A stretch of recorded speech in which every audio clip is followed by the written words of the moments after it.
Good morning all the students. तो आज की हम क्लास शुरू करते हैं।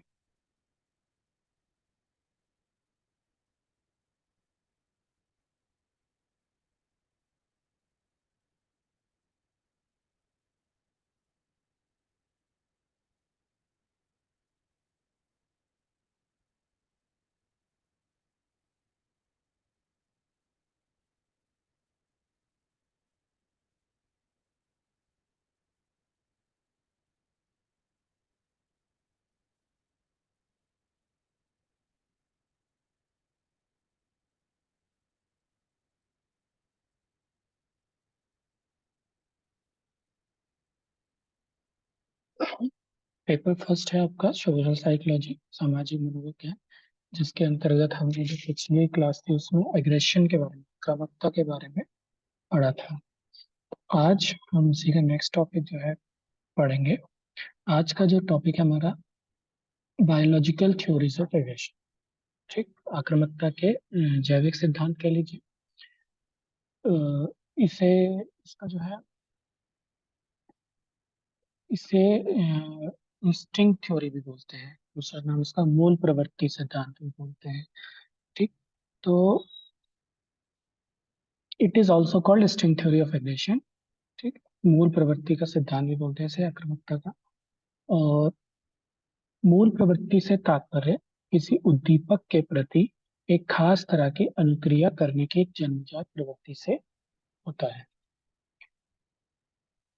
इसके अंतर्गत दो सिद्धांत रखे गए हैं। कौन कौन से रखे गए हैं? पहला है फ्राइड का मनोविश्लेषणात्मक सिद्धांत, ठीक, साइकोएनालिटिक थ्योरी फ्राइड की। और दूसरा आचार शास्त्रीय सिद्धांत यानी इथोलॉजिकल थ्योरी।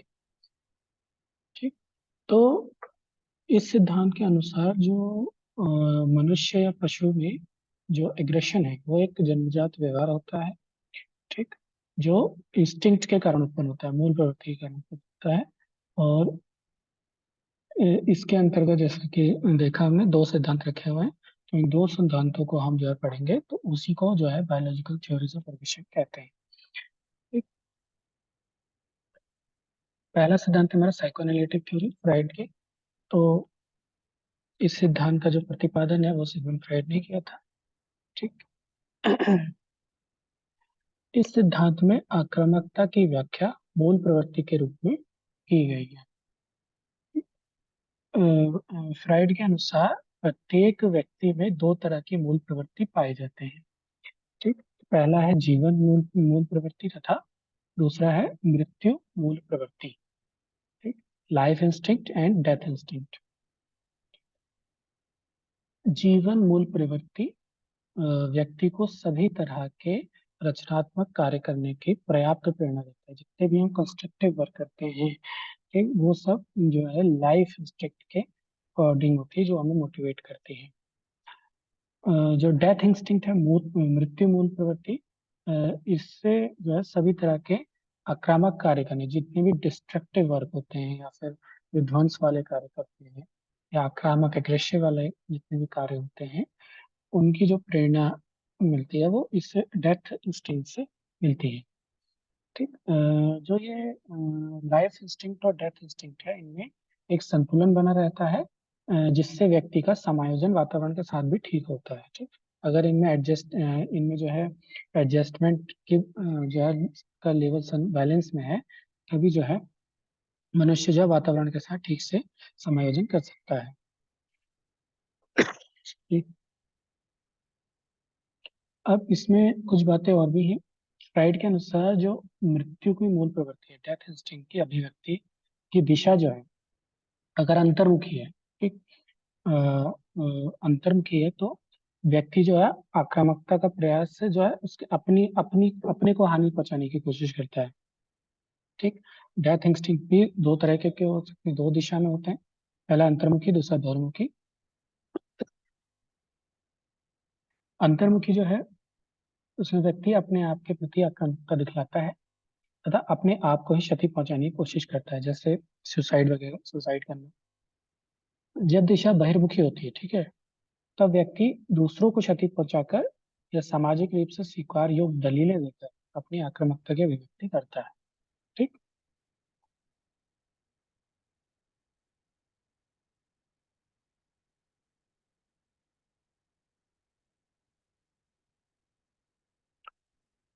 ठीक, तो इस बायोलॉजिकल थ्योरी में एक साइकोएनालिटिक थ्योरी आप लिख सकते हैं, इसमें आप डेथ इंस्टिंक्ट और मूल इंस्टिंक्ट जो भी है इसको समझा सकते हैं। सेकंड जो था इथोलॉजिकल थ्योरी, ठीक, आचार शास्त्रीय सिद्धांत बोलते हैं इसको। इस सिद्धांत का प्रतिपादन जो है वो कॉनरेड लॉरेंस ने किया था। और आचार शास्त्री थे एक। जो लॉरेंज ने पशुओं पर अध्ययन करके इस सिद्धांत का प्रतिपादन किया है। ठीक, वो पशुओं पर उनके सिद्धांत होते थे, कार्य प्रयोग होते थे, तो उन पे अध्ययन करके इन्होंने इस सिद्धांत का प्रतिपादन किया है और उसके तत्वों को मानव जाति के लिए सामान्यीकरण कर दिया है। मतलब एक्सपेरिमेंट एनिमल्स पे क्या है, उसका जनरलाइजेशन जो है उन्होंने कहा कि मानवों में भी ऐसी होता है। ठीक, तो उन्होंने आक्रामक व्यवहार को अनुकूली बताया है। ठीक, जैसे फ्राइड ने विध्वंसकारी जो बताया था मृत्यु डिस्टिंग, ठीक, लेकिन इन्होंने आक्रामक व्यवहार को अनुकूली मतलब अच्छा बताया है इस व्यवहार को। ठीक, जिस पशु में आक्रामकता जितनी ही अधिक होगी, उस पशु को अस्तित्व में बने रहने की संभावना उतनी अधिक होगी। मतलब उन्होंने पशुओं पर प्रयोग किया, तो जो पशु जितना एग्रेसिव नेचर दिखाता है उसका अस्तित्व में बना रहना उतना ही ज्यादा हो जाता है, उतनी ही ज्यादा उसकी अस्तित्व रहती है। और जो जिनकी आक्रामकता कम होती है वो अपना अस्तित्व बनाए रखने में सक्षम नहीं होते हैं। ठीक है, उनका अस्तित्व जो है खतरे में हो जाता है। ये इन्हीं के प्रयोग के अनुसार उन्होंने बताया। मानव आक्रामकता की व्याख्या करने के लिए उन्होंने दो प्रश्नों को उजागर किया। ठीक, पहला था एक मनुष्य दूसरे मनुष्य को क्यों जान से मार डालता है।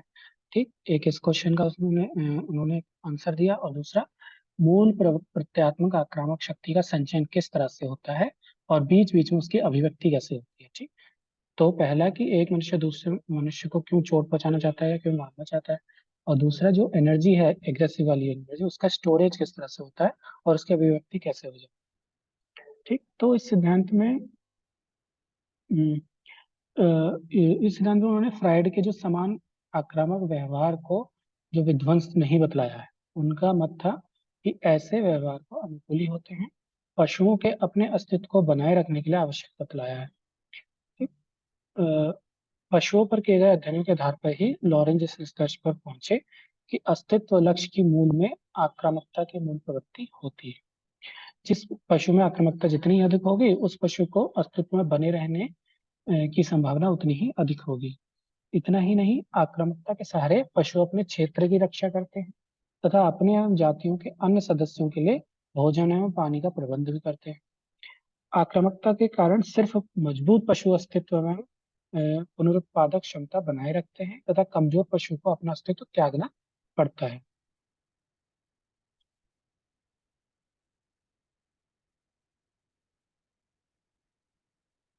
ठीक, अब ये जो इन्होंने दो प्रश्न किए इनके इनका कैसे इन्होंने इन पर प्रकाश डाला उन्होंने।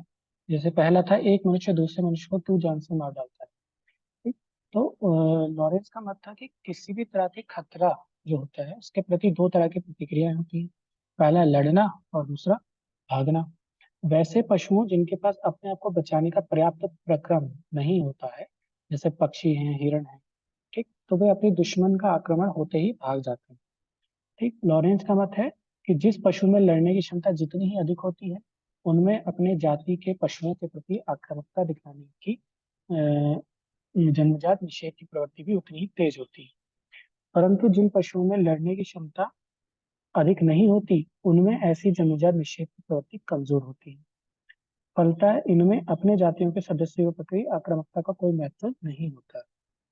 लॉरेंस के अनुसार मनुष्यों में यह पैटर्न टूट चुका है। सृष्टि के प्रारंभ में तो आक्रमण होने पर मनुष्य भागकर अपने आप को बचाते थे, क्योंकि इनके पास अपने आप को बचाने के लिए पर्याप्त प्रक्रम नहीं था।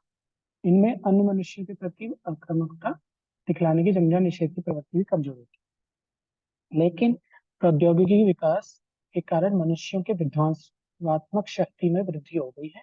एक तरफ ऐसी शक्ति में वृद्धि हो गई है और दूसरी तरफ निषेधात्मक प्रवृत्ति भी कमी पहले से ही मौजूद रहती है।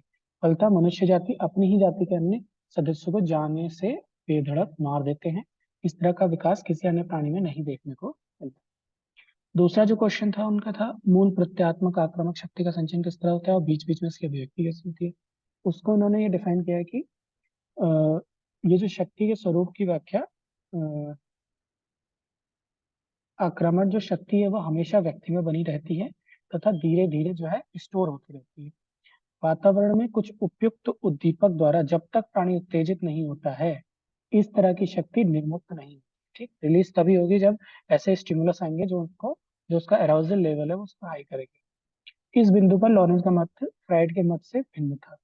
फ्राइड के अनुसार ऐसी शक्ति की अभिव्यक्ति या निर्मुक्त होने के लिए किसी बाह्य उद्दीपक की जरूरत नहीं होती है, जबकि लॉरेंस के अनुसार ऐसी शक्ति की अभिव्यक्ति के लिए बाह्य उद्दीपक द्वारा उत्तेजित होना आवश्यक है।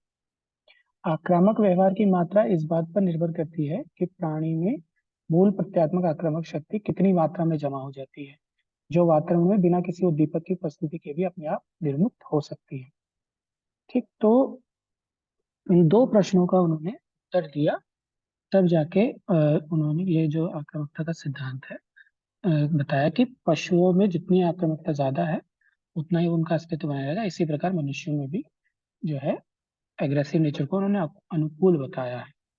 ठीक है, तो ये आपका बायोलॉजिकल थ्योरी था जिसमें आपने साइको एनालिटिक और एथोलॉजिकल थ्योरी को आप मेंशन कर सकते हैं। ठीक, तो thank you so much for joining, और इन नेक्स्ट क्लास में जो इसकी नेक्स्ट थ्योरी होगी एग्रेशन की उस पर हम डिस्कस करेंगे।